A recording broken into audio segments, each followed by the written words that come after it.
Amigos, muy buena tarde, tengan todos ustedes bienvenidos a su programa Cinechat. Muchas gracias por acompañarnos en una emisión más, ya saben, totalmente en vivo y bueno, abordando temas que buscamos sean de su interés, que les puedan ser de utilidad tanto a ustedes como a sus familias, a la gente que conocen.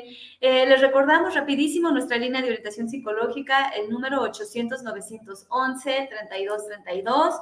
Pues estamos las 24 horas, como saben el equipo está creciendo, entonces amigos, pues les abrimos la puerta para que se acerquen si tienen algo que quieran trabajar, que puedan, que quieran hablar, en los que los podamos apoyar. Amigos, estamos ahí con todo el gusto para poderlos orientar, todo el equipo de psicología. Y bueno, pues hoy vamos a abordar un tema, pues que sin lugar a dudas es relevante en nuestra vida, que algo que sabemos, ¿no? Es que pues parte de trastornos mentales en algún momento, en particular de estos dos que vamos a hablar el día de hoy, pues en algún momento de nuestra vida puede que tengamos un alto riesgo de padecerlo, ¿no? Y bueno, la vejez, los adultos mayores no son la excepción, ¿no? Y hoy vamos a hablar de trastornos, bueno, de ansiedad y depresión en adultos mayores, pues justo su diferencia, ¿no?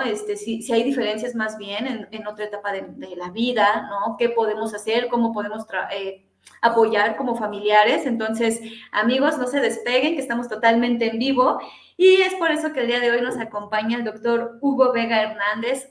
Hugo, muchísimas gracias por estar el día de hoy con nosotros. Gracias, doctor, por acompañarnos. Les voy a leer rapidísimo su semblanza curricular, que es sumamente amplia, ¿no? El doctor Hugo Vega es médico psiquiatra con alta especialidad en psiquiatría del adulto mayor, certificado por el Consejo Mexicano de Psiquiatría, egresado de la Facultad de Medicina de la Benemérita Universidad Autónoma de Puebla, residencia de psiquiatría en el Instituto Nacional de Psiquiatría Ramón de la Fuente Muñiz, alta especialidad en psiquiatría del adulto mayor en el Hospital Psiquiátrico Fray Bernardino Álvarez.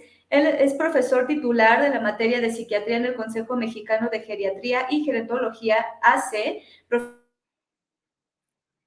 Medicina de la Universidad Anáhuac Puebla y Gerontología en la Escuela de Psicología de la Universidad Anáhuac Puebla.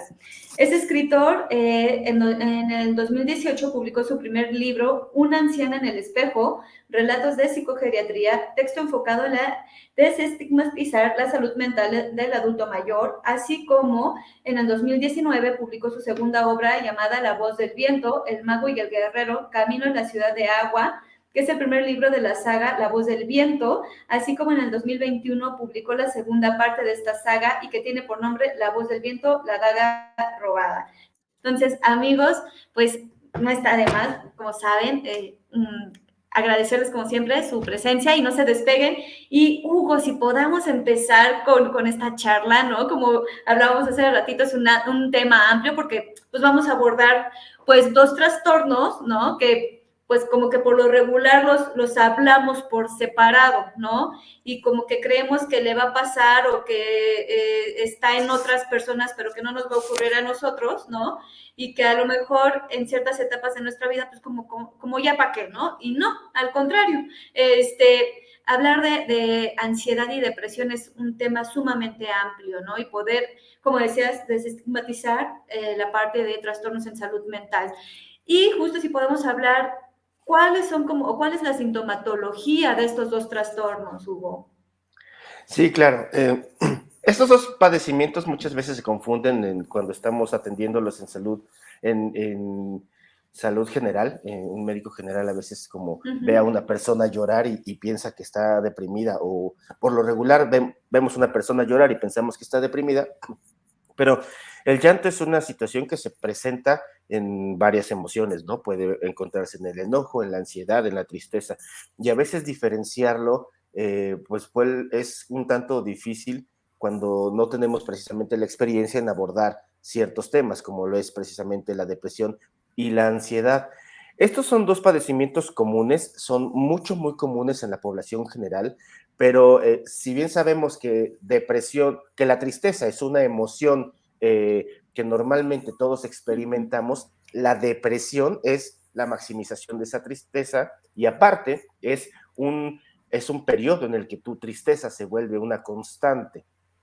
La depresión es un ya padecimiento en el que hay un sufrimiento que de base tiene esta emoción que es la tristeza y se vive todo el día, todos los días, y es difícil tener una expresión emocional positiva o una emoción distinta a esa que se vuelve nuestra emoción base. Esta, por lo regular, va de la mano de anedonia o desgana o desmotivación. La anedonia es esta poca capacidad de disfrutar las cosas que hay alrededor o la pérdida de la capacidad para disfrutar incluso las situaciones que tienen una carga emocional fuerte, ¿no? Y cuando estamos tristes tenemos dificultad precisamente para salir de ese estado emocional de tristeza o de ese letargo emocional. La anedonia, desgana y desmotivación junto con la tristeza son como los síntomas clave, pero estos no son los únicos síntomas que se presentan dentro de la depresión.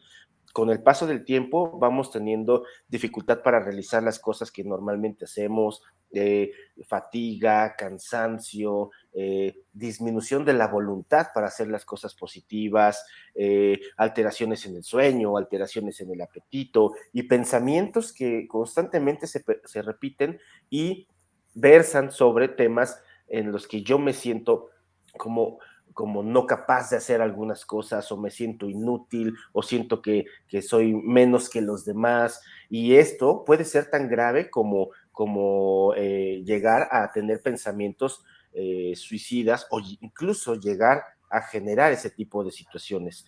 Por otro lado, la ansiedad también parte de emociones constantes, de una emoción normal que es una preocupación por las situaciones que hay alrededor, pero la ansiedad patológica ya se vuelve con síntomas específicos que tú ya no puedes quitar. Si bien la ansiedad nos ayuda a realizar actividades y a ponernos alerta de lo que tenemos que, que terminar o que empezar o todas las tareas que tenemos alrededor, si bien nos ayuda a eso, hay personas no solo, que su ansiedad no solamente se limita a ciertas actividades, sino que se vuelve una vivencia general y todo lo que hacen genera intranquilidad, preocupación. Y en esta ansiedad, pues bueno, las personas llegan a tener pensamientos constantes sobre lo que tienen que hacer y esto se lleva al cuerpo a tener intranquilidad, nerviosismo, a veces sensación de falta de aire, una preocupación excesiva ante lo que viene en un futuro y es precisamente esta ansiedad patológica la que te hace estar a veces enojado, de malas, con las emociones a flor de piel, la habilidad emocional. Y esto son de las situaciones que normalmente se presentan, si bien se presentan en todas las edades, desde los niños, en los adultos mayores, es algo que se presenta también con mucha frecuencia. Claro. ¿Habría diferencia justo en las etapas de desarrollo, en cómo se manifiesta la ansiedad y la depresión, como se hace en niños y adultos, a los adultos mayores? Sí, claro, por lo regular nosotros jóvenes podemos tener como una capacidad de identificar cierto tipo de sensaciones, ¿no? O de expresiones corporales secundarias a esta parte de lo que es la ansiedad, con sensación de falta de aire, con palpitación, con taquicardia, con mareo, y sabemos que por lo regular se asocia a una preocupación específica. El niño puede cursar con algunos cambios en el comportamiento, con miedo, con dificultad para salir, y a veces el niño no te puede expresar tanto esto como nosotros podemos a veces sí definirlo, ¿no? En el adulto mayor, mucho de esta ansiedad se traduce en dolor y se traduce en otro tipo de síntomas. Por lo regular, molestias gástricas, molestias en el pecho, cansancio, alteraciones en el sueño, pero también hay una cuestión bien importante. El adulto mayor que tiene ansiedad y que tiene síntomas como lo tenemos los jóvenes, muchas veces lo puede confundir con otro tipo de situaciones. Por ejemplo, la presión arterial elevada, cuando se llega a elevar, genera dolor de cabeza, zumbido de oído, palpitación, taquicardia, sensación de falta de aire, muy parecido a algunos síntomas propios de la ansiedad. Y es muy común que ante este tipo de situaciones vayan al médico y precisamente se les encuentra la presión elevada, la presión arterial elevada, y se da como diagnóstico hipertensión arterial, pero en muchas ocasiones esta hipertensión puede ser reactiva y puede ser reactiva a precisamente un proceso de ansiedad. Entonces, a veces como médicos tenemos que estar identificando si estos síntomas son secundarios a otro tipo de patología que precisamente pudiera ser una preocupación constante, un trastorno por ansiedad generalizada, un ataque de pánico, entre otros síntomas, ¿no? Ok, o sea, entiendo que en este caso, ¿no? Con los adultos mayores sí se pudiera confundir, ¿no? O habría que tener como muy, o sea, esta diferencia con otra, bueno, con comorbilidad con otras enfermedades. Sí, definitivamente, se puede confundir muchísimo con otro tipo de enfermedades y es por eso que tenemos que diferenciar cuál es el origen del síntoma que nos están mostrando, ¿no? Porque incluso el sueño es, la alteración del sueño es muy común en el adulto mayor. Es muy común que tenga insomnio Ujú. o que se despierte constantemente o que en la mañana se despierte muy temprano y no pueda volverse a dormir. Y este síntoma es muchas veces secundario a un episodio depresivo mayor o precisamente un trastorno por ansiedad, porque constantemente están con estos pensamientos y estas preocupaciones que no los dejan estar tranquilos y no duermen precisamente por todos estos pensamientos y estas preocupaciones que han tenido durante el día o durante varios días, ¿no? Entonces, hay patologías que se pueden confundir.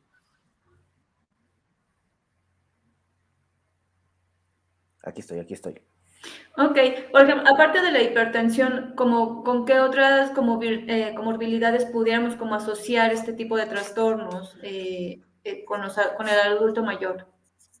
Bueno, trastornos como diabetes, este trastorno, Ujú. esta enfermedad de diabetes, lo que en alguno de los síntomas puede generar cansancio, puede generar sensación de falta de aire. Algunas personas, eh, ante las descompensaciones de la glucosa, pueden empezar con nerviosismo, con intranquilidad, con temblores, y se puede confundir precisamente con ansiedad, síntomas que la ansiedad provoca. Problemas metabólicos como hipotiroidismo o hipertiroidismo pueden generar síntomas parecidos a los de ansiedad, pero también síntomas parecidos a los de depresión y pueden generar incluso problemas de sueño. Problemas cardíacos, problemas digestivos, problemas respiratorios, trastornos por dolor, son como de los más comunes que generan ansiedad o que pueden incluso confundirse con síntomas de ansiedad. Ok, en este caso, por ejemplo, vamos a suponer, sí, tengo diabetes, tengo hipertensión, tengo, no sé, eso pudiera afectar a lo mejor o chocar con los tratamientos que se pudieran llevar a cabo médicos para la depresión y la ansiedad, si es que también ya me la detectaron.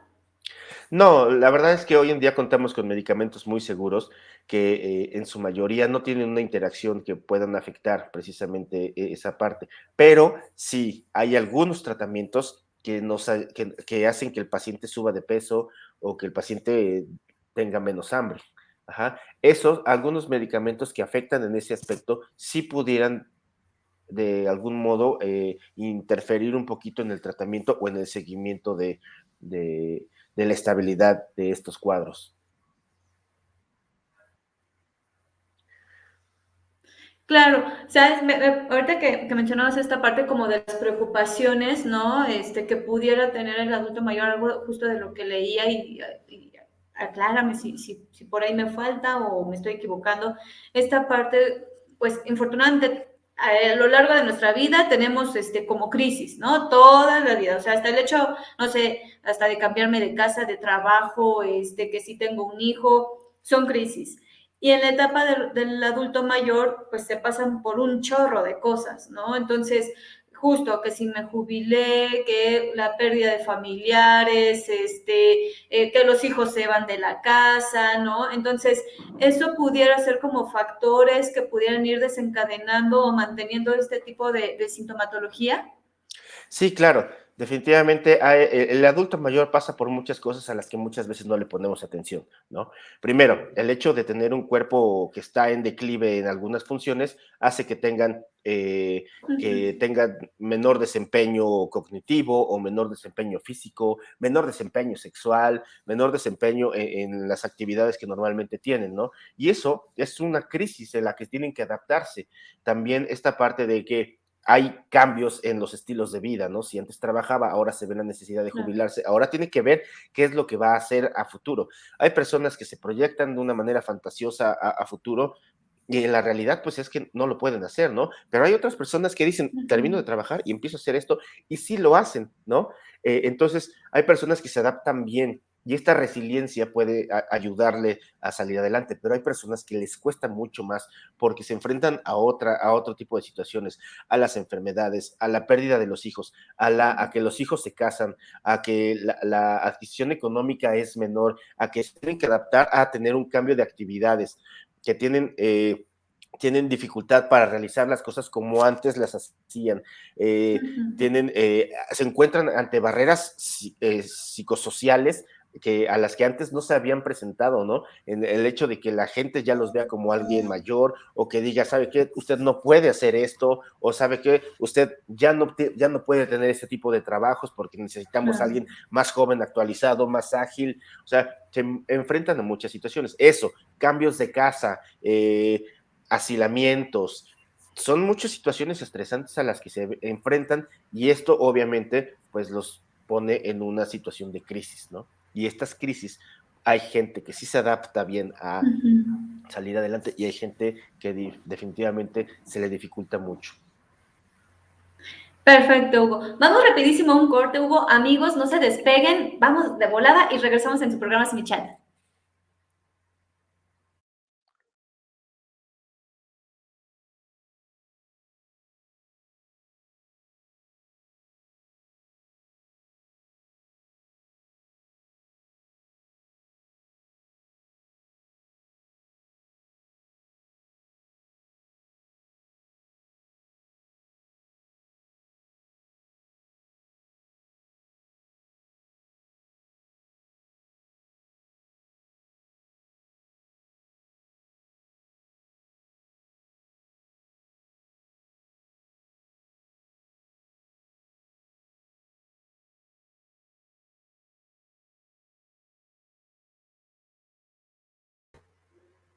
Amigos, muchas gracias por continuar con nosotros en su programa Chat. Como saben, totalmente en vivo. Estamos con el doctor Hugo Vega y justo, bueno, si él nos estaba hablando de esta parte, ¿no? De los pues estresores, de las preocupaciones a los que se puede enfrentar el adulto mayor, justo como esas condiciones que pueden alimentar que la sintomatología tanto depresiva como ansiosa, ¿no? Más esta parte de las preocupaciones frente a la ansiedad, ¿no? Puedan mantener o desencadenar como tal el trastorno o algunas otras condiciones. Y justo esto pueden ser como los estresores, Hugo, pero ¿a qué factores de riesgo también se puede como enfrentar o puede caer un adulto mayor como para, aparte de, a lo mejor ya puedo traer como ciertas condiciones médicas, ¿no? Aparte otras que pudieran como ser un factor de riesgo para que esta parte de la depresión y la ansiedad pudiera como tal instaurarse en una persona? Hay muchos factores de riesgo, definitivamente los hay, pero dentro de la práctica quiero comentar algo específicamente. Creo que uno de los factores de riesgo más grandes que tenemos es precisamente la estigmatización sobre este tipo de temas. Porque por lo Ujú. regular yo ya conozco a mi abuelita o a mi abuelito ansioso, deprimido o quejoso o llorón, ¿no? Sin ponerme a Sí. pensar cuándo empezó con esa situación, ¿no? O sin ponerle tanta atención, Ujú. estamos acostumbrados a escuchar de que, ay, mi abuelita otra vez ya está llorando por su hijo que se le fue a Estados Unidos hace 30 años, ¿no? Ay, ya está llorando por los hijos que no le llaman. Ajá, sí, pero algo llevó a que empezara con esta situación, ¿no? A que empezara con este llanto, a que empezara con esta ansiedad, y mucho parte de la normalización que nosotros le damos a ciertos síntomas. Ajá. Y que lejos de decir, esto no está bien, decimos, ah, pues eso ya es normal, no pasa nada, ¿no? Ujú, Pero exacto. tanto de la familia como nosotros, ¿no? porque también justo ayer vi una señora que me dijo, pues es que yo no quería venir, doctor, porque ya me acostumbré a estar así, tengo 20 años y entonces dije, ¿qué nuevo, qué cosa nueva puedo encontrar? Y el marido me decía, doctor, se la traigo precisamente por eso, porque en 20 años no ha querido Claro. atención y ahorita que dijo sí, salí corriendo y se la traigo, aquí está, ¿no? Entonces, Claro. la estigmatización no solamente viene del mundo de Ujú, afuera, sino de uno mismo, ¿no? De cómo voy a caer yo ujú, con el psiquiatra, o bueno, tú como psicóloga lo sabes, ¿no? Yo cómo voy a caer con el ujú, psicólogo sin ni que estuviera loco, ¿no? Y cuando le dices, ¿sabes qué? ujú. Tienes que ir con el psiquiatra. ¿Tan mal estoy? No, no es que estés mal. Sí, peor. Sí, sí. La cuestión es que necesitas una atención distinta porque hay situaciones que se pueden arreglar con un fármaco. Ajá, como Ujú, así como la diabetes se tiene que reestructurar con un fármaco, la hipertensión arterial necesita de un fármaco. O sea, entonces, dentro de todos los factores de riesgo que hay, están la edad, el hecho de que tú hayas tenido un trastorno de ansiedad o un trastorno depresivo en otro momento de ujú, la vida y que no se haya tratado, que tengas algún problema metabólico, que tengas algún problema de sueño, algún problema respiratorio. Hay factores biológicos, psicológicos, sociales, precisamente estos factores sociales a los que nos estamos adaptando en estos días, pues al principio fue más difícil, ahorita muchos ya están adaptándose, por ejemplo, adultos mayores que tienen la capacidad cognitiva para aprender otras cosas, pues al principio, el hecho de tener una charla por videollamada era de, yo no sé cómo se hace esto, ¿no? Y pudo haber pasado varios ujú. meses hasta que de repente le agarraron la onda a dónde picarle cuando le mandan un enlace. Y entonces ahorita ya tienen videollamadas, ya tengo pacientes que ven la misa en el Facebook, ¿no? O que tienen sus cursos de pintura o sus cursos Ujú, de canto o sus cursos de teatro por vía de remota a través de una plataforma, ¿no? Y entonces adaptarse cuesta, pero muchos han salido claro. adelante. Otros, sin embargo, siguen con esta dificultad y genera mucho estrés, porque el hecho Ujú. de que todavía estén alejados y no puedan comunicarse con el teléfono, pues sabiendo que pueden hacerlo, les genera mucho estrés y mucha ansiedad. Entonces, hay muchos factores de riesgo en los que estamos inmersos para que pueda suceder esto. Pero como te decía, creo que uno de los más importantes es nuestro factor de riesgo más importante es nuestra propia estigmatización sobre este Ujú. tipo de temas y sobre el tratamiento de los mismos, ¿no? Claro, y justo esta parte, bueno, tengo aquí ya varios saluditos y tengo por acá una pregunta y ahorita hablábamos, comentabas acerca de las familias, ¿no? Cómo a veces lo vamos tomando y ahorita voy a leer una de las preguntas rapidísimo, los saludos. Anne Mont, saludos, Lucy Soto, Sara, Vero García, excelente tema, gracias. Vero Jiménez, hola, Vero Correa, Rosa Guerrero, Paula Yasmín, hola, buen tema. Yo padezco ansiedad, depresión y ataques de pánico. Es horrible. Adriana, Towers, Sonia, creo que un factor importante es la pérdida de la autonomía, valerse por sí mismos, es algo que influye en su estado de ánimo, claro. Mela Pérez, felicidades, buen tema, ¿no? Y Luis García justo nos comentaba, bueno, es un tema de muchas pérdidas, es una etapa, perdón, de muchas pérdidas de amigos, jubilación, salud, agilidad, etcétera. Como hijos, ¿cómo ayudar a nuestros padres ante estas situaciones? Creo que algo que tenemos que estar como muy pendiente es identificar algunos padecimientos psiquiátricos que pueden ser comunes. Algo cierto aquí Exacto. en estos temas. La personalidad que cada quien tenemos nos ayuda o nos perjudica, ¿no?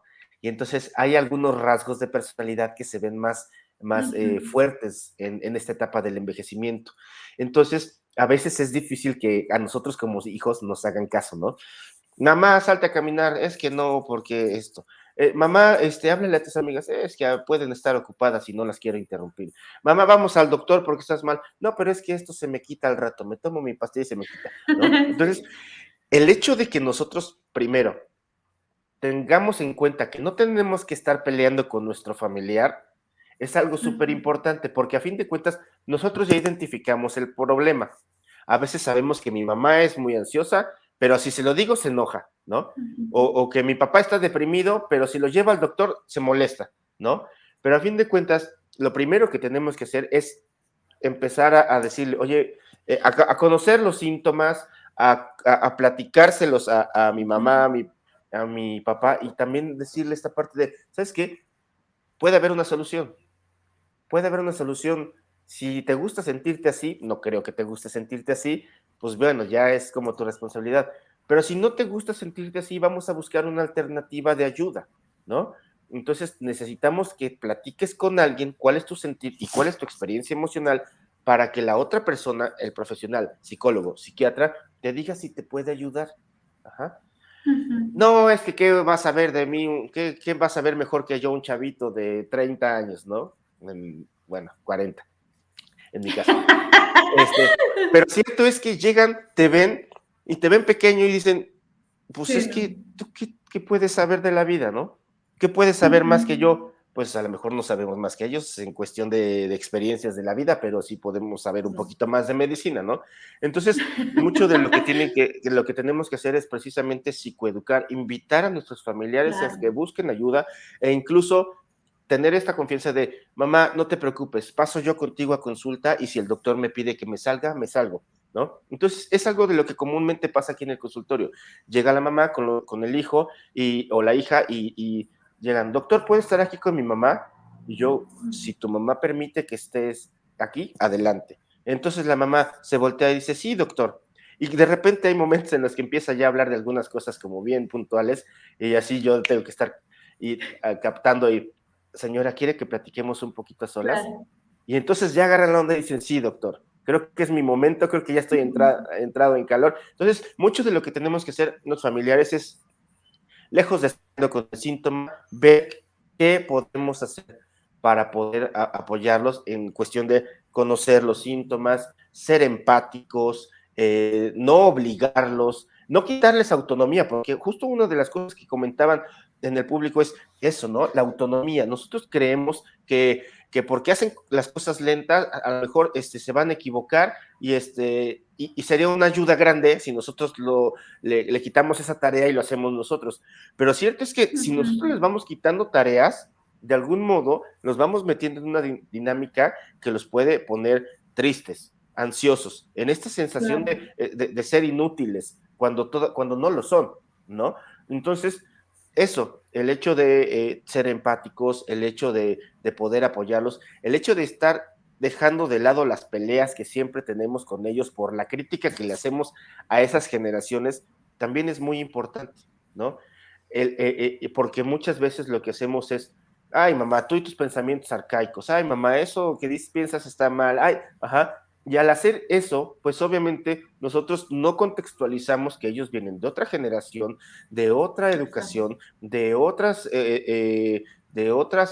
experiencias y sobre todo de otras tradiciones que ya hoy en día pasan a ser completamente distintas, ¿no? Entonces, esa parte de la empatía nos ayuda mucho a, primero, que ellos se sientan menos criticados y un poco más cobijados, ¿no? Y en ese aspecto, pues, poder un poquito salir adelante. Otra de las situaciones, hacer ejercicio. Todos los doctores dicen, es que tiene que hacer ejercicio, señora, ¿no?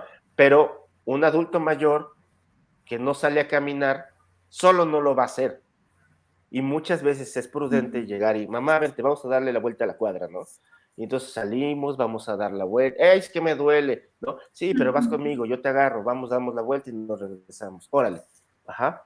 Que son actividades a veces mínimas, pero mientras vas agarrado de la mano de tu mamá, de tu papá, y van caminando y dando la vuelta, platicas 3, 4 cosas y de Claro. repente sabe que puede salir a la calle, que lo estás escuchando y tiene un momento de conexión contigo, ¿no? Y eso es algo también muy, muy importante. Claro, sabes, bueno, me encantó esto que mencionaste, cómo en el adulto mayor, ante estas características, bueno, se llega a acentuar o se ven como muy reflejadas esta parte de los rasgos de personalidad, ¿no? Eso me encantó porque es cierto, ¿no? O sea, y justo damos por hecho o muchas veces como esta de, bueno, es que ya un adulto no lo vas a poder cambiar, un adulto mayor más bien no lo vas a poder cambiar, o es más difícil porque son más rígidos, no, sino que Claro. ahí ya se está acentuando más la parte, ¿no? De sus características de personalidad. Y a esto también que mencionabas de la familia, ¿no? Me da la idea que es como, lo hacemos hace rato, como cuando llevan al niño a consulta. Muchas veces, evidentemente el niño no va por gusto, ¿no? Lo llevo porque algo está mal, ¿no? Y lo llevamos a fuerza porque pues depende de nosotros. Pero en el caso del adulto mayor, que evidentemente legalmente tiene pues obviamente su autonomía, su decisión. Yo como familiar sí puedo tomar la decisión de decir, ay mamá, aunque no quieras yo te llevo, o sea, eso lo puedo hacer yo como familiar o también estaría como transgrediendo como la libertad de mi familiar, de mi mamá, de mi papá, abuelita, de quien sea, a la responsabilidad de su enfermedad. Algo pasa. Muchas veces los hijos me preguntan, ¿cómo le puedo hacer para que mi papá vaya a consulta? Pues bueno, de algún modo, pues muchas veces necesitamos un chequeo, ¿no? Y no precisamente un chequeo, bueno, a veces sí con estudios, a veces puede ser como un chequeo del pensamiento, de las emociones físico. Yo al ser psicogeriatra, mucha gente tiene la idea, psicogeriatra, entonces es geriatra también, entonces va a revisar a mi papá. Entonces, cuando me hablan por teléfono, le digo, no, yo soy psiquiatra del adulto mayor, pero sí reviso algunas cuestiones generales. Y a lo mejor por ahí podrías comentarle a tu papá, vamos a un chequeo, papá, platica con el doctor, dile qué es lo que sientes, qué es lo que tienes, porque tiene mucho que no vas al doctor. No, pues es que yo tengo, a mí no me duele nada, no te duele nada, estamos de acuerdo, pero sería bueno que tal vez revisaran si hay que darte algo para alguna cuestión y prevenir algún problema mayor, ¿no? Porque Claro. tenemos que entrar en esta dinámica de la prevención. Ujú. Entonces, mucho de lo que se maneja con los hijos es eso, o sea, de vamos a prevenir que no tengas algo. Ajá, porque el papá por lo regular dice, es que yo no tengo nada. Ok, no tienes nada, no pasa nada, platicamos y de repente empiezan a sacar cositas y no necesariamente tienes que ser agresivo y decirle, necesita chocho, señor, porque si no, no va a quedar bien. No, al contrario, tenemos que ser también empáticos en la consulta y escuchar al paciente y también dar estas herramientas de, ok, ¿sabe qué, señor? Me parece súper bien que se sienta bien y que esté súper bien, pero ¿qué le parece si mandamos a hacer estudios que no se han hecho en 20 años, solamente para ver cómo está y si requiere algún seguimiento, pues lo platicamos, ¿no? Entonces, muchas veces a lo que se invita a los hijos es a que le digan al papá que necesita algún tipo de revisión, solamente para saber que no tiene nada. Ajá. Y la mayoría de los pacientes acceden. Ok, eso está perfecto. Vamos rapidísimo a un corte, Hugo. Amigos, no se despeguen y ahorita regresamos rapidísimo a su programa Sin Mi Chat.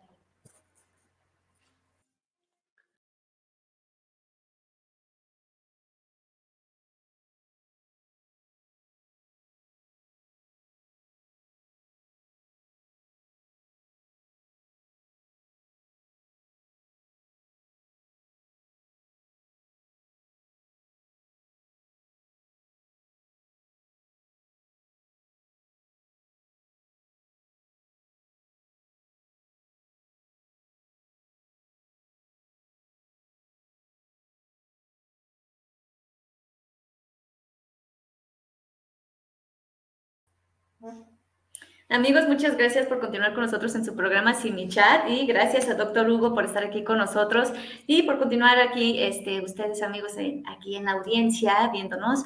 Y rapidísimo, bueno, justo ahorita hablábamos de esta parte de la familia o de los familiares, ¿no? Cuando pues sí ven como una necesidad, pero a lo mejor el adulto mayor dice, como que está esa resistencia que pudiera ser como de forma regular, ¿no? En asistir, pues como decíamos, al médico y ya cuando decimos que es el médico psiquiatra y cuando hay especialidad y demás, pues como que le huimos, ¿no? Pero desde esta parte también como familiares podemos tener como ciertas limitaciones al cuidado o al querer buscar la ayuda, o sea, o es como carta abierta, a ver, pues, como decía doctor, pues por lo regular sí acceden los pacientes, pero me pongo a pensar que también como familiares podemos tener a veces un tope, ¿no? Sí, no, definitivamente creo que todos tenemos un tope y precisamente hay algo una situación que se llama sobrecarga de cuidador. Esta sobrecarga de cuidador es precisamente ese estrés o esos síntomas que se tienen cuando se está cuidando a alguien o cuando se está ya sea de tiempo completo o incluso en algunos horarios cortos, ¿no?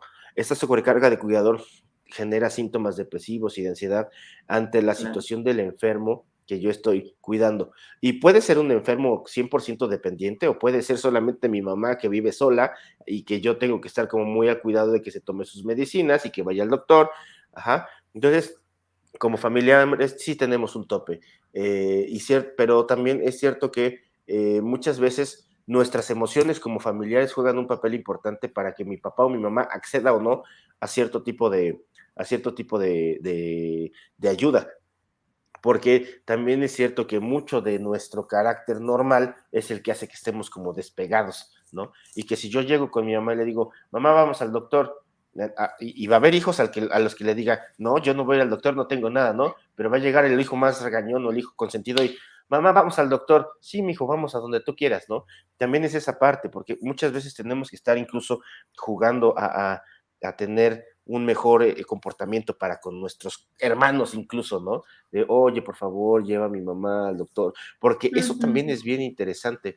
En una ocasión me tocó llegar a atender a un señor y tenía 9 hijos. Los primeros 4 tenían como cierto tipo de educación y los 5 de abajo tenían otra, ¿no? Entonces llegué a atender al señor y los hijos me decían, es que los grandes me decían, es que mi papá siempre ha sido así, no tiene nada de malo. Y los hijos chicos decían, no, doctor, mi papá tiene cosas raras y parece que tiene síntomas de que se le olvidan las cosas y entonces esa no ponerse de acuerdo entre hermanos genera Claro. también muchísimos problemas porque bueno, todos podemos opinar, pero realmente los que se meten a apoyar a papá y a mamá a veces son pocos, ¿no?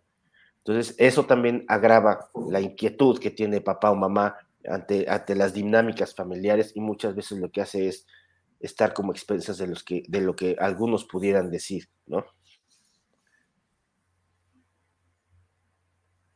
Claro, sabes, me parece también muy curioso esta parte, y ahorita lo hablaremos de por qué nos cuesta tanto trabajo hacernos cargo también, ¿no? De, ya cuando tenemos familiares o de papás, abuelitos, ¿no?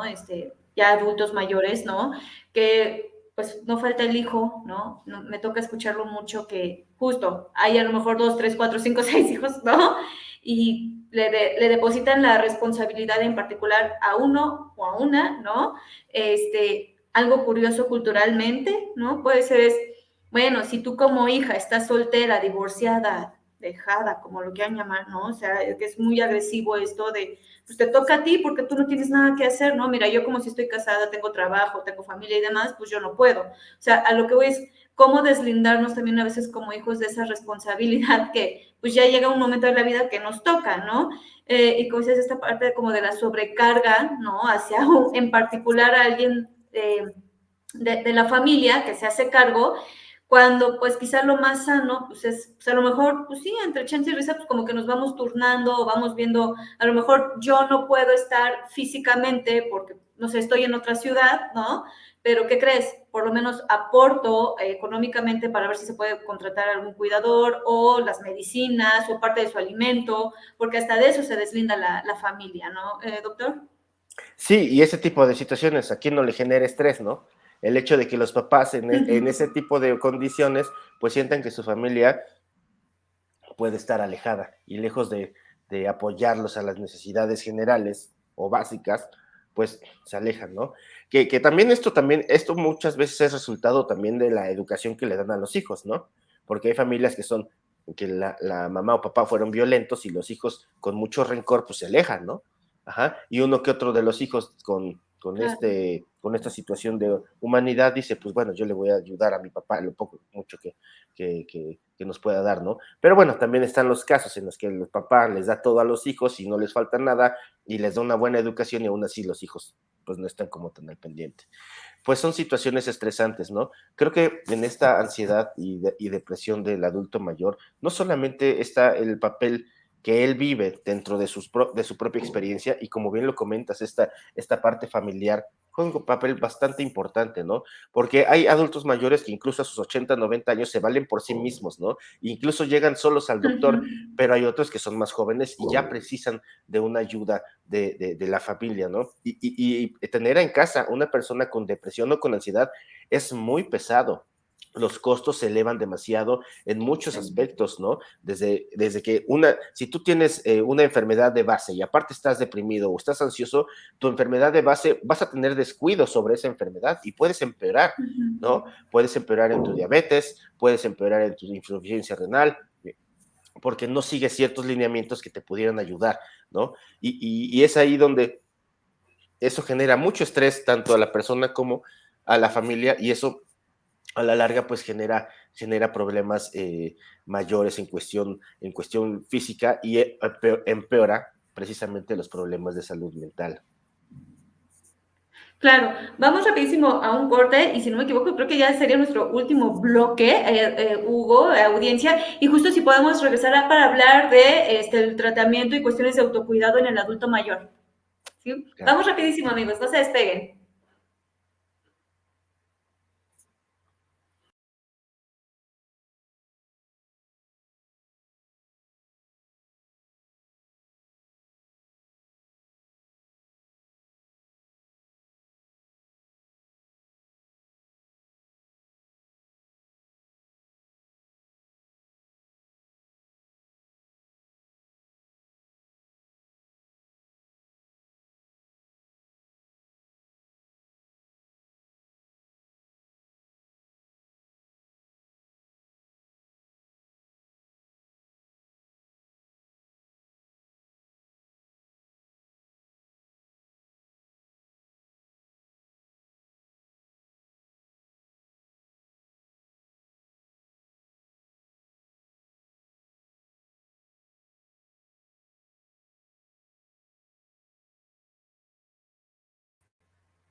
Amigos, muchas gracias por continuar en su programa Sin Mi Chat.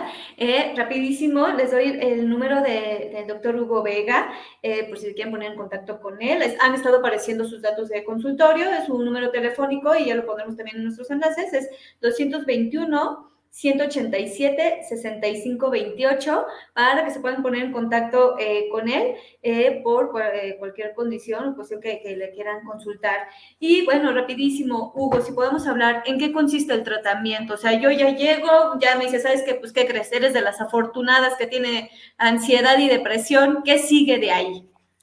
Bueno, ahí siempre tenemos que ver que las enfermedades que pueda llegar a tener estén en control, porque si no están controladas, va a ser es muy común que tengan, que sea más difícil el tratamiento, porque a veces tenemos que utilizar dosis elevadas de medicamentos. Los medicamentos que normalmente utilizamos son medicamentos que no son controlados y son medicamentos que pueden que no tienen interacción con otras medicinas, que son antidepresivos, ansiolíticos o inductores del sueño, pero también dentro de las medidas generales, primero es que hacer una buena historia clínica, hacer una buena revisión de otro tipo de padecimientos y mandarlo al médico que lo pueda regular de algún modo, dar medicamento y cuando lo requiere, en su mayoría, mandar con el psicólogo. No todos los adultos mayores tienen que ser enviados al psicólogo, porque muchas de sus patologías son secundarias a otra, ¿no? Claro. Pero cuando no hay una situación que esté generando otra condición médica que esté generando esto, sí tenemos que mandar al psicólogo, porque tenemos que identificar cuáles son esos factores que están haciendo que yo esté constantemente en esta cadena de sufrimiento con la depresión o con la ansiedad. Y junto con el trabajo psicológico, pues bueno, está la medicación psiquiátrica. Y dentro de las medidas que necesitamos, pues bueno, los cambios en la alimentación, los ajustes en la alimentación, ajustes en el peso. Uno podrá pensar, ¿qué tiene que ver eso con psiquiatría? Tiene mucho que ver, mucho, ¿no? Porque el hecho de que tú tengas un ajuste en el peso, vas a estar menos cansado, menos fatigado, e incluso vas a tener mejor calidad de sueño. Si nosotros tenemos una buena calidad de sueño, un horario específico de dormir y de despertar, pues vamos a poder tener también un sueño reparador, y eso va a tener por consecuencia menores síntomas depresivos y menores síntomas de ansiedad. Tenemos que quitar a veces algunos algunos alimentos que puedan llegar a generar ansiedad o incluso que sean activadores como lo es el café, los tés, los refrescos.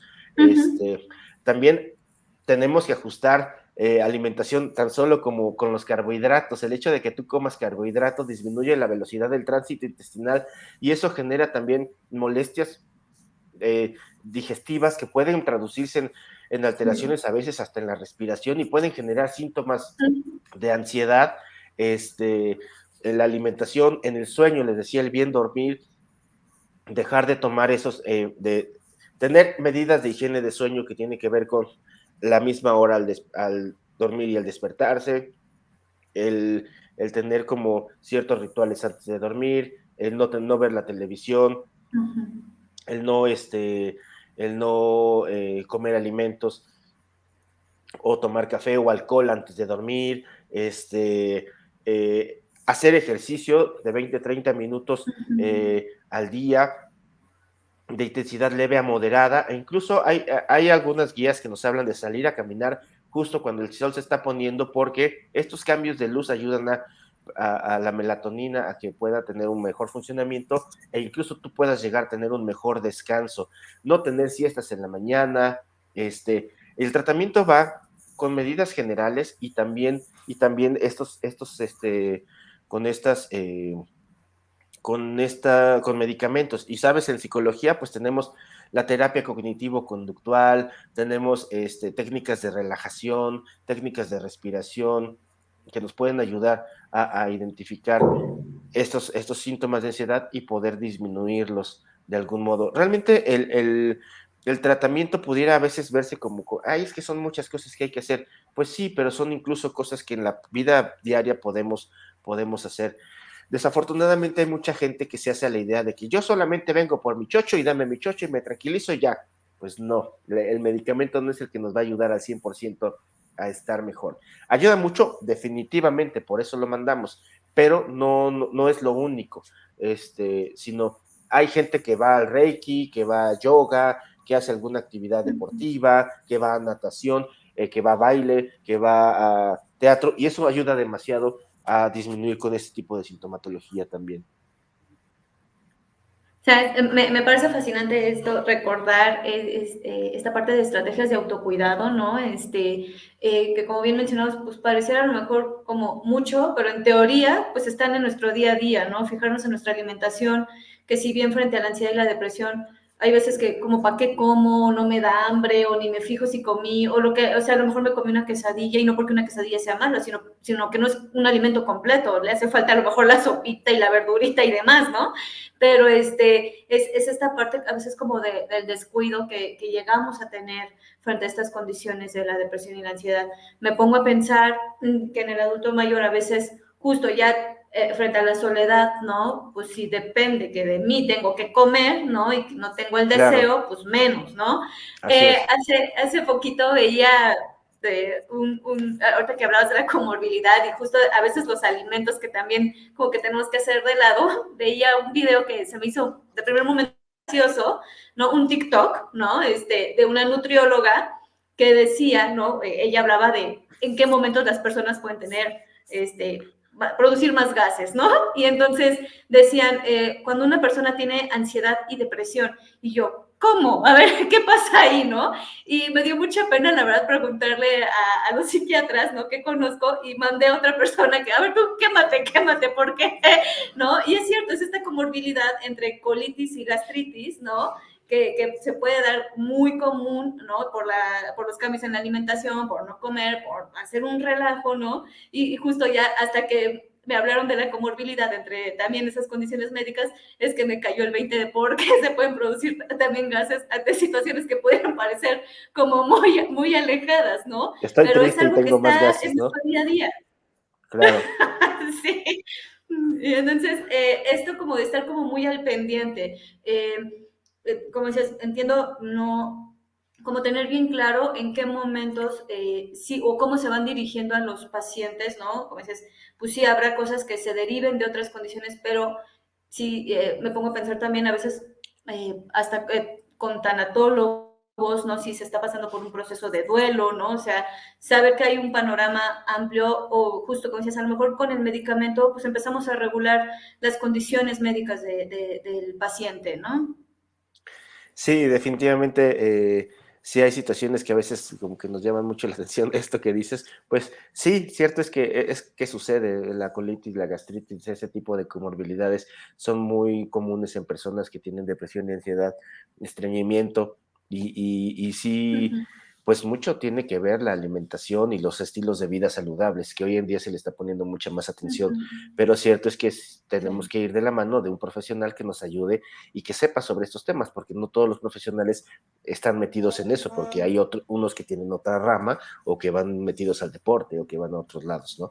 Entonces, hoy en día afortunadamente se le está poniendo más atención a estos estilos de vida saludable que van a ayudar a disminuir la necesidad de fármacos y precisamente a mejorar la calidad de vida con otro tipo de actividades.